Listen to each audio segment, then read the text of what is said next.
Well, you're quite right. Contador is banned from this year's Giro, as he will be from the Tour de France, following his conviction for doping back in February. He's not due to return to the sport until August, which means that he'll miss out. He actually won the race last year, but that race was taken away from him following his conviction and awarded to the rider who finished second, who is the Italian rider Michele Scarponi. He will be back this year. He's eager to actually win the Giro for himself without being awarded it in a courtroom. He's been outspoken about this in the build-up to the race. So he's very much in the mix, alongside his compatriot Ivan Basso, who is also a former winner of the race. He's suffered an interrupted preparation by having a couple of falls, aggravating a troublesome knee injury.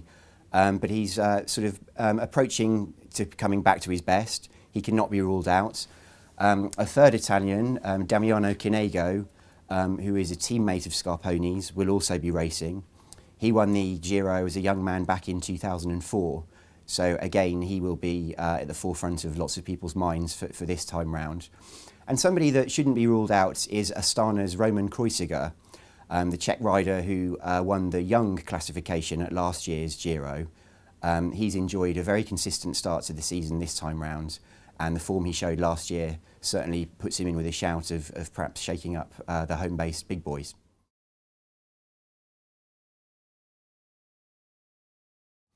Well, I think Lampre ISD will have a big say in the outcome of things. I mentioned before Scarpone and Cunego. They both ride for Lampre ISD.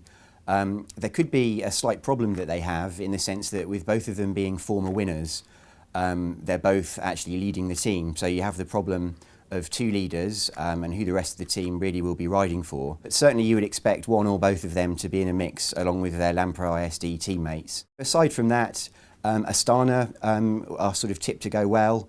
But it's really very wide open. There's a lot of people who are saying that it's the most wide open Giro for years, both in terms of overall winner, who does well in the points classification and also in the team classification.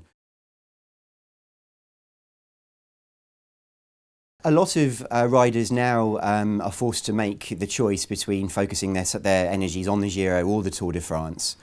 Certainly in terms of the overall classification, it's become more and more rare that a rider wins the double. It would take an exceptional performance, especially with the Olympics following on as well, for somebody to win them both.